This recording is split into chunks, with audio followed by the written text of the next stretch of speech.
믿음의 목표와 또 믿음을 갖는 방법, 이 말씀으로 또 요한복음 20장 우리 같이 보도록 하겠습니다. 여러분, 우리의 믿음 생활은 다름질이에요. 그런데 이 다름질을 성경은 분명히 향방 없는 자처럼, 방향 없는 자처럼 달려가지 말고 표대를 향해서 다름질을 해라. 어떤 일을 하든지 간에 마찬가지입니다. 하나님이 이곳에 나를 왜 부르셨을까? 그 목표를 잊어버리시면 안 돼요. 하나님이 왜 나를 중직으로 세우셨을까? 목표를 잊어버리면 안 돼요. 사역자든 직원들이든 하나님이 왜 나를 이곳에 부르셨을까? 그게 여러분 부르심인데 우리에게는 목표입니다. 믿음 생활도 마찬가지입니다. 그냥 믿고 편하게 살려고 믿음 생활하는 건 아니에요. 믿음 생활에는 성경에 분명한 목표가 있습니다. 그 목표를 알아야지만이 여러분들이 방황을 안 해요. 시간 낭비를 하지 않고 정말 믿음의 주요 온전하게 하시는 예수 그리스도를 바라보고 달려갈 수 있는 거예요. 그래도 여러분 중요한 게 무엇이냐? 신앙생활하면서 절대 목표를 잃어버리지 마십시오. 하나님이 나를 이곳 왜 부르셨는지 그 목표, 그걸 잊어버리시면 안 되는 거예요. 그럼 다 흔들리는 겁니다. 자, 오늘 이 믿음의 목표에 대해서 나옵니다. 본문 말씀에 보면 성경에서 말하는 믿음의 목표는 뭐냐? 그리스도가 누구이신지를 정확하게 아는 것. 왜요? 여러분, 성경은 보통 이런 관점이 있습니다. 일반 역사책이 아니에요. 그리고 성경은 어떤 관점이 있느냐? 이 구속사라고 하는 관점이 있습니다. 이 구속사라고 하니까 좀 용어가 어렵죠. 구원과 관계된 관점 속에서 성경은 창세기부터 요한계시록까지 적혀 있습니다. 기록이 되어 있어요. 그러면 그 구원의 중심이 뭐냐? 바로 예수 그리스도이신 거죠. 그래서 이 예수 그리스도가 누구냐?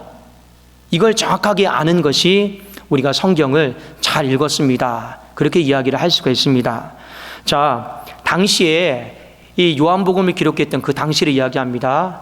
예수 그리스도를 어디까지 알고 있었느냐? 하나님의 아들까지 알고 있었습니다. 그러니까 최대한의 지식이었어요. 만나고 배우고 경험하면서 그리스도는 하나님의 아들이다.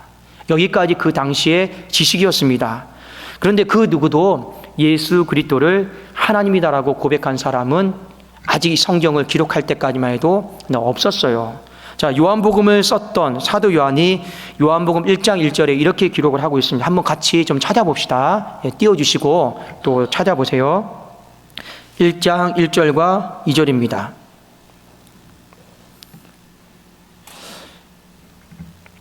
자, 1절, 2절, 3절까지 우리 같이 한번 읽어보겠습니다. 시작. 태초에 말씀이 계시니라. 이 말씀이 하나님과 함께 계셨으니 이 말씀은 곧 하나님이시라.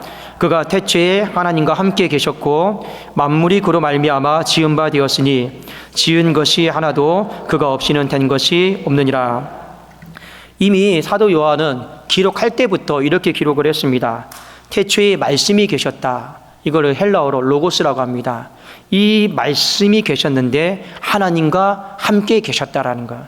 성부 하나님과 이 말씀이 함께 계셨고, 그런데 이 말씀은 곧 하나님이시다. 이 말씀이 뭡니까?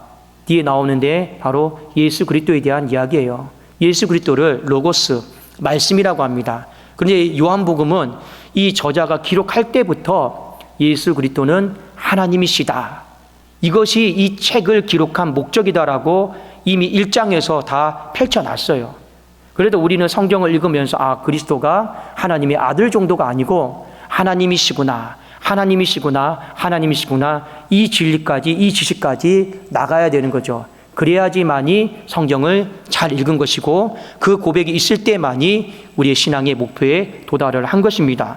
그 다음에 볼까요? 만물이 그로 말미암아 지은 바 되었으니 지은 것이 하나도 그가 없이는 된 것이 없느니라.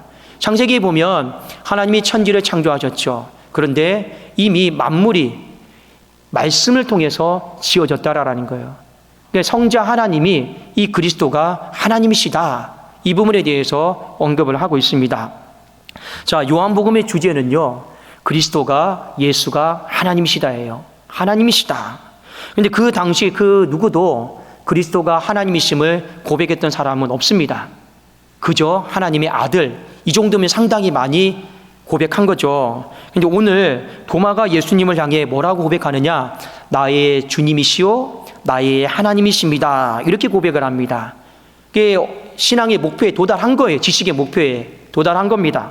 그래서 20장 38절에 보면 도마가 대답하여 이르되 나의 주님이시오, 나의 하나님이십니다. 이렇게 말씀을 하고 있죠. 이어서 예수님께서 29절에 이렇게 말씀하셨습니다.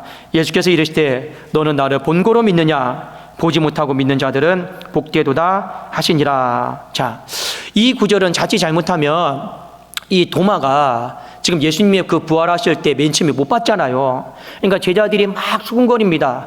또 이야기합니다. 우리가 부활하신 예수님을 봤다. 그러니까 도마는 내가 손에 상처를, 옆구리를 넣어보지 않고는 난 안 믿겠다고 했어요.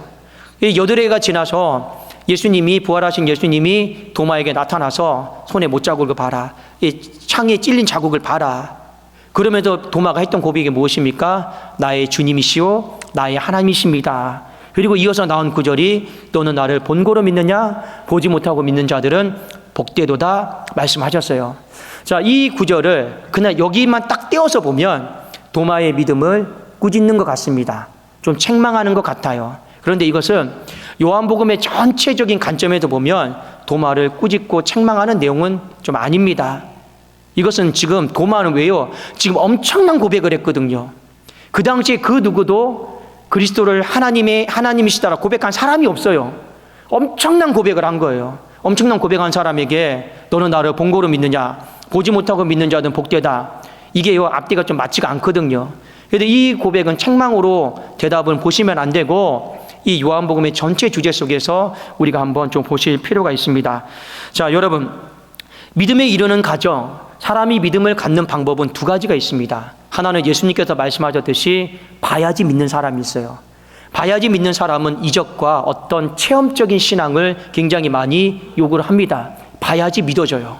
자, 그런데 예수님이 또 하나 믿음을 갖는 방법, 무엇에 대해 말씀하셨습니까? 보지 못하고 믿는 것.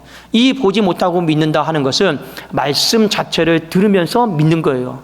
우리가 믿음을 갖는 방법은, 예수님이 지정하신 방법은 두 가지입니다. 봐야지, 어떤 소문들 들어야 되고, 기도 응답도 들어야 되고, 어떤 눈으로 체험과 이적을 봐야지 믿는 방법이 있고, 또 하나는 보지 못하고 말씀을 그냥 들으면서 믿는 방법이 있단 말이에요. 자, 그런데 이 당시에 제자들이 가졌던 믿음은 어떤 믿음일까요? 제자들은 전자의 믿음을 가졌습니다. 들으면서 믿은 게 아니에요. 제자들은 보았기 때문에 믿은 거예요. 자, 그런데 중요한 건 성경은 한 시대의 그리스도인들만 읽으라고 쓰여진 책이 아니잖아요. 성경은 어떻습니까? 이미 요한복음이 쓰였던 시대도 예수님이 십자가에 죽으시고 부활하신 이후에 수십 년의 시간이 지나서 적힌 책이란 말입니다. 그리고 그 이후에 많은 크리스찬들이 여러분 생기지 않습니까? 자, 그 예수님이 부활하시고 난 이후에 예수님을 믿는 사람들을 생각해 보십시오. 그 사람들은 보고 믿을 수 있을까요? 어떻게 믿어야 되나요? 보지 못하고 다 믿어야 되는 세대들이에요. 그러니까 예수님이 말씀하시는 거죠. 너희들은 나를 본고로 믿느냐?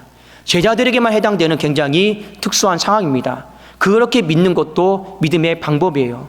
그런데 예수님은 이 후대를 염두에 두시고, 후대는 더 이상 부활하신 예수님을 육체적으로 만날 길이 없어요. 그러면 그 후대에게 너희는 나를 보고 믿으라고 말도 못 꺼내는 겁니다. 말씀도 할 수가 없어요. 그런 여러분 시간 돌리는 것도 없고 그런 상황도 없어요. 그러면 그 후대의 사람들은 어떻게 믿을 수밖에 없습니까? 보지 못하고 믿을 수밖에 없는 사람들이에요. 그래도 예수님이 이것까지 다 생각하시고 염두에 두시고 도마에게 말하는 거예요. 너 신앙의 믿음의 목표에 참 잘 도달했다. 그러면서 뭐라고 말씀하는 겁니까? 너는 나를 본고로 믿느냐? 보지 못하고 믿는 것이 더 복되다라고 예수님은 말씀을 하였습니다. 그래서 이것은 여러분, 이 예수님의 제자 이후에 믿는 사람들을 여러분들이 염두에 두고 우리가 그러면 과연 믿음에 이르는 방법, 믿음을 갖는 방법이 무엇일까? 이 부분을 우리가 좀 또 잘 좀 생각하고 접근을 할 필요가 있습니다. 자, 두 가지 믿는 방법을 알려줬어요. 이 두 가지가 믿음을 갖는 방법이에요. 자, 그런데 첫 번째 것도 비난하거나 정죄할 필요 없어요. 어떤 사람은 막 체험적인 거, 이적적인 거, 응답을 봐야지 믿는 사람이 있어요. 그런 거 잘못됐다라고 말하면 안 됩니다. 그것도 예수님이 말씀하신 믿음을 갖는, 믿음에 이르는 한 방법이에요. 두 번째, 듣고 믿는 사람이 있어요. 체험과 상관없이. 예를 들면 디모데가 딱 그랬잖아요. 어릴 때부터 그냥 믿음의 가정 속에서 말씀을 들으면서 건강하게 신앙생활하는 사람이 있어요. 그 사람에게 체험이 없다고 해서 잘못된 것도 아니에요. 분명히 이 두 가지는 여러분들이 성경에 말하는 믿음을 갖는 방법이니까 열어놓으셔야 돼요. 하나님께서 어떻게 역사하실지는 아무도 모르는 겁니다. 근데 다만 여러분들이 한 가지 아셔야 될 것이 있어요. 첫 번째 방법이 없어도 얼마든지 예수는 믿을 수 있다라는 거예요. 그것만 여러분들이 오늘 말씀의 결론으로 아시면 됩니다. 두 가지 방법은 있지만 첫 번째 방법이 없어도, 체험적인 신앙이 아니어도, 내 눈으로 직접 보지 않아도 얼마든지 예수 그리스도를 믿는, 믿음을 갖는 방법은 있다. 그것이 바로 성경의 견해입니다. 그러니까 여러분, 두 가지는 다 열어두시되 응답 받으려고 어디 막 쫓아다닐 필요는 없어요. 기적 보면서 마음 휩쓸릴 필요는 없다라는 겁니다. 왜요? 그럼 어떤 사람들이 이렇게 볼멘 소리를 할 수 있습니다. 그래도 나도 예수님 시대 때 예수님의 부활을 목격하고 손에 못자국을 보고 이 창에 찔린 자국을 보고 그렇게 나도 믿음 갖고 싶은데 그런 기회조차 없는 거 너무 나는 불공평하지 않습니까? 또 이렇게 말씀하시는 분이 더러 있을 수가 있습니다. 자, 그런데 성경 그 당시에 이런 말씀도 있어요. 베드로전서 1장 8절 한번 띄워주실까요? 자, 여기 한번 같이 한번 우리 읽어봅시다. 시작. 예수를 너희가 보지 못하였으나 사랑하는도다. 이제도 보지 못하나 믿고 말할 수 없는 영광스러운 즐거움으로 기뻐하니.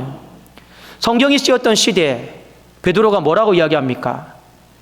훨씬 더 이전에, 훨씬 더 베드로전서는 요한복음보다 더 빨리 적어져 있으니 기록되어 있으니까요. 뭐라고 기록하고 있습니까? 보지 못하였지만 사랑할 수 있고, 보지 못하였지만 믿을 수 있고, 말할 수 있고, 그 영광에 동참할 수 있다. 이 우리 두 번째 믿음의 방법에 대해서 이미 그것이 살아 움직이고 있다는 걸 가르쳐주고 있죠. 왜요?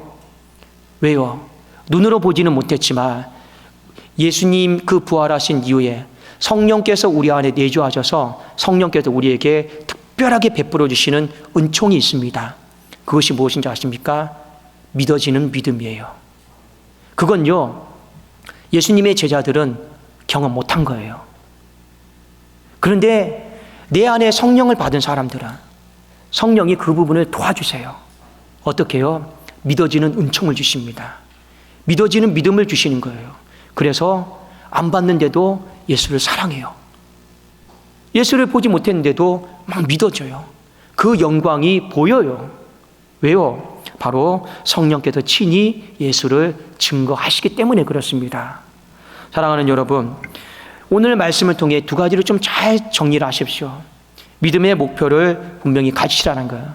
믿음의 목표, 내 신앙생활의 목표입니다. 왜 내가 믿음 충만해야 됩니까? 왜 내가 성경 공부해야 됩니까? 왜 내가 예배 드려야 됩니까? 결국에 여러분 인생 가운데 하나님을 알아가는 거예요. 고린도전서에도 나와 있죠. 지금은 우리가 부분적으로 아나 거울로 보는 것 같이 희미하나 그때는 얼굴과 얼굴을 대하여 보듯이 온전히 알게 되는 날이 있습니다. 각 사람들마다 하나님에 대한 알매 지식이, 깨달음들이, 그 만남이 다 달라요.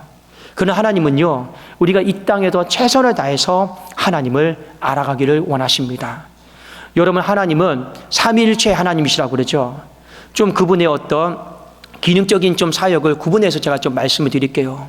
성부 하나님, 여러분, 그 아버지로 보통 비유가 되고 있습니다. 그 아버지에 대한 지식이 있어야 돼요. 더 나아가서 그 아버지에 대한 마음을 아셔야 됩니다. 아버지가 누군지는 아는 게 중요한 게 아니에요. 하나님이 내 아버지시구나. 이건요, 아주 지극히 부분적인 거예요. 그 내가 모시고 있는 그 아버지, 나를 아들이라 딸이라 불러주는 그 아버지 마음을 우리는 이 땅에서 계속 알아가야 돼요. 그래야지 성경에 오해가 없습니다. 그 아버지의 마음을 알면 하나님 나를 얼마나 많이 사랑하는지, 얼마나 나를 향한 인생의 계획이 있는지를 알게 되죠. 여러분, 예수 그리스도 성자 하나님이십니다. 이분에게는 구원의 길이다라고 하는 게 있어요. 자, 여러분, 세상의 종교와 기독교의 한 가지 가장 큰 차이점이 있습니다. 그게 뭔지 아십니까? 세상의 종교는 사는 길이 너무 많아요. 구원의 길이 솔직히 너무나도 많이 있습니다. 이 방법 하다가 안 되면 다른 방법이 있어요. 또 이것이 안 되면 또 다른 방법이 있어요. 세상이 말하는 구원의 길은 이 논리예요.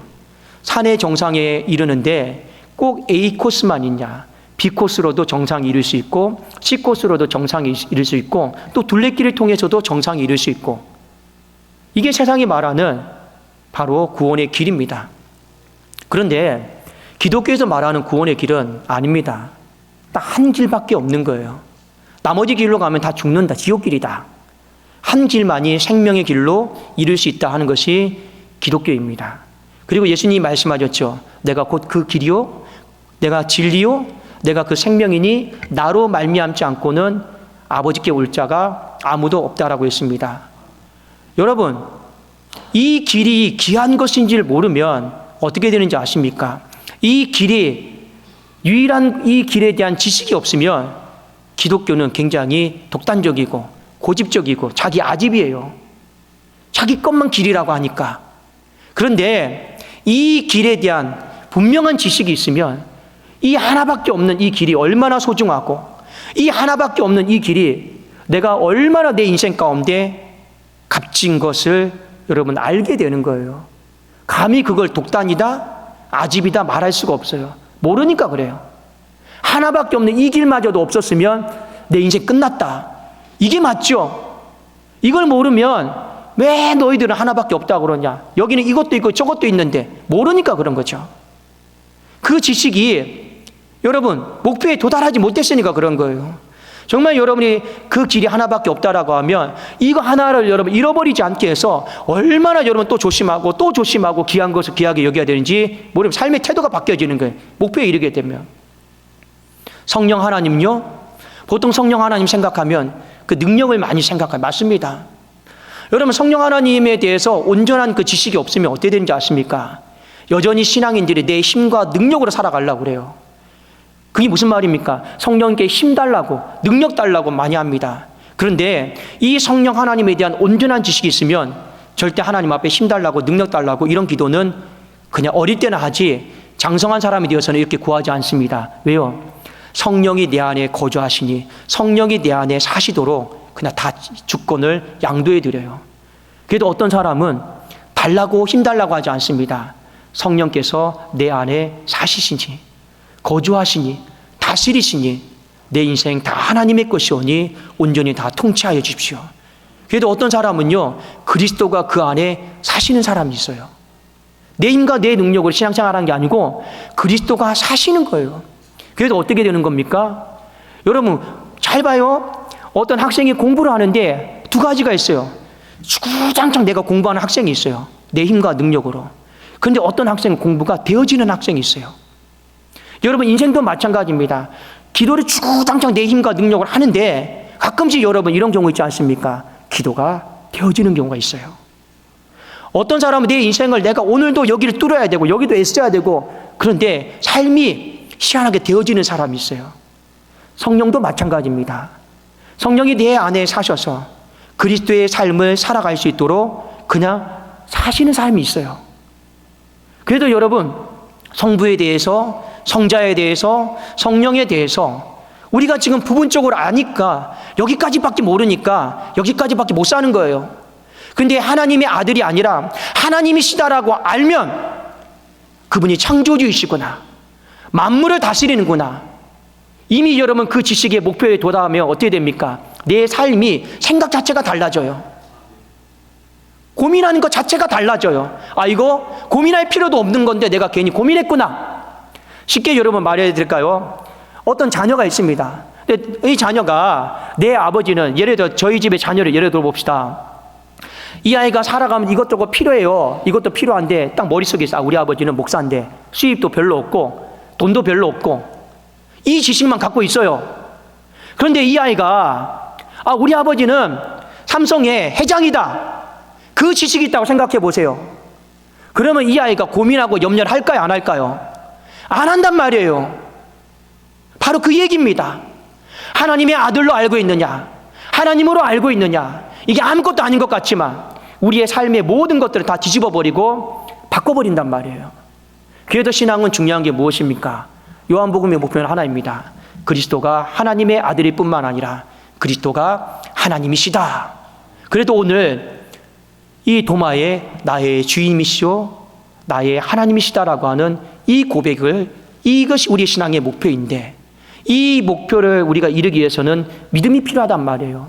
근데 믿음을 갖는 방법은 서로가 다 다릅니다.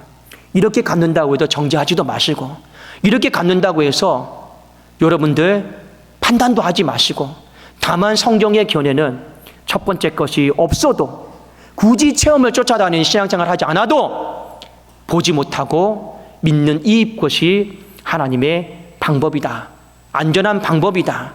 특히 예수님 시대를 살지 않았던 후대 크리스찬들에게는 이 부분을 이렇게 열어놨으니 여러분들이 이걸 아시고 더욱더 말씀을 통해서, 들음을 통해서 여러분들의 믿음이 더 장성한 믿음의 분량까지 이룰 수 있기를 주님의 이름으로 축원합니다. 자, 우리 기도하고 우리 이어서 우리 찬송하도록 하겠습니다. 살아계신 하나님 아버지여, 감사합니다. 신앙의 분명한 목표를 갖게 하시고, 하나님, 우리가 이 믿음에 이를 수 있도록, 아버지 더 믿음 장성할 수 있도록 믿음 충만하게 하여 주시옵소서. 예수 그리스도의 이름으로 축복하며 기도 올리옵나이다.